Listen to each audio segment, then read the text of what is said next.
Hello class, I am Danielle Cabante and I introduce to you the FEMA's Public Assistance Program. This is an instrumental part of recovery and emergency management where much financial support from projects that relate to disaster relief deviates from.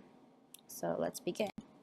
What is FEMA's PA program? FEMA provides supplemental disaster assistance for debris removal, life-saving emergency protective measures, repairs, replacements, restorations of disaster damaged facilities, and facilities of certain private nonprofit organizations.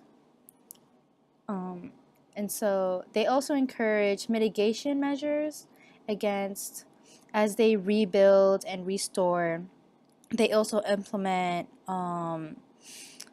codes and assistance for future disasters. That way that the building that they're recovering from will also be resilient in the future.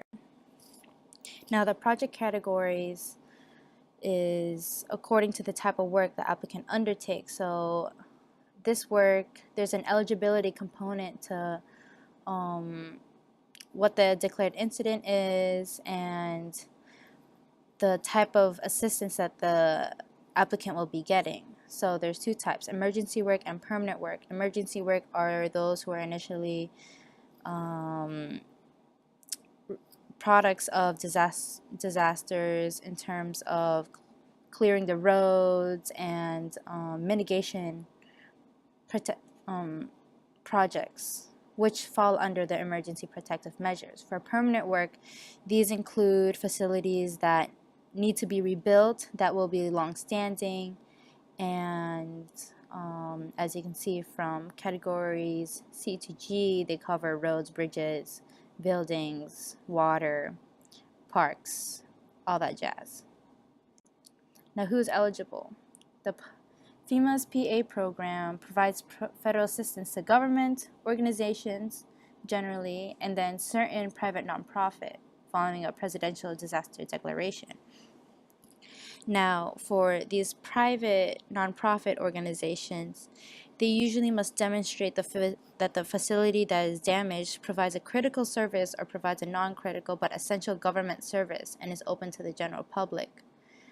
And this critical service should be defined as an educational utility, emergency, or medical purposeful use. So even though this is private owned, it does function as kind of a government-like or government facility service to the general public. Now the roles and responsibilities. This is where federalism comes in and the share of work, not divided but coordinated between FEMA, the state, and the applicant. The state being the grantee or recipient, and the applicant being the subgrantee or subrecipient, depending on what document you're reading. The labels differ throughout time, so just remember state, FEMA, applicant. The state will usually act as a middleman between FEMA and the applicant. Even though this is FEMA's PA program, the state is instrumental in supporting a lot of the reviews and acts as a second set of eyes, and also does management within the program to make sure that the project or the assistance to the project is being fully executed. But with FEMA, the primary responsibilities are to determine the amount of funding, to participate in educating the applicant, to assist the applicant with the development, and to review the projects for compliance. Furthermore, FEMA coordinates with the state in implementing the programs, and making the assistance available. So as they go into project worksheets, well, I'll touch on later, the state will get a lot of the documentation and then from the applicant and communicate it to FEMA, and FEMA will make the determination, but some of that decision-making process does fall under the state as well. And so the delivery of the assistance is encompassed by both, because both have not equal but supporting aspects to the assistance. And so here is kind of a snapshot of what each player does. So FEMA will coordinate with the federal and local agencies. They will approve the grants and obligate the funds. They collect the project and cost data, and the state will kind of be the one-on-one with the applicant. So they educate, they work with FEMA as well to manage it. They collect a lot of the data and they disperse the money to the applicants that FEMA will give to the state, and then the state will manage the use of the grants.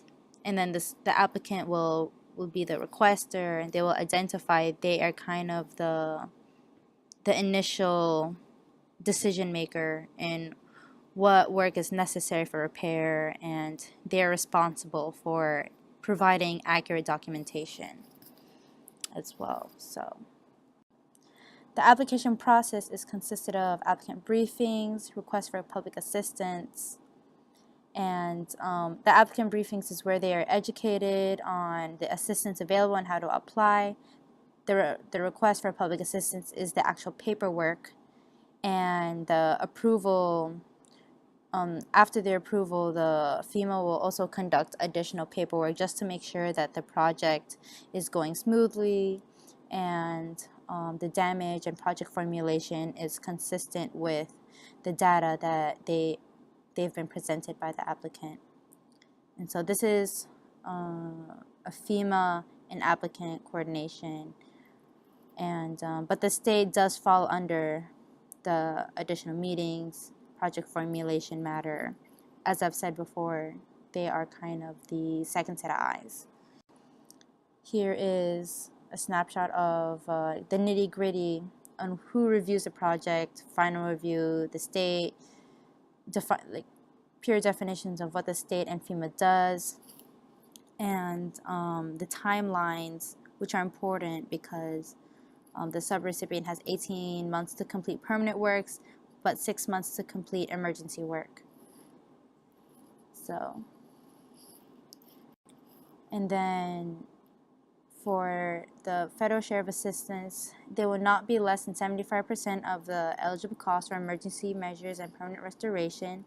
The recipient, aka the state, they determine the non-federal share of 25%. So FEMA covers less than 75%, and the state will cover the 25% that will be dispersed. And the state is responsible for managing the funds obligated to them by FEMA, and FEMA will continue to monitor throughout the process. And yeah, there you go. That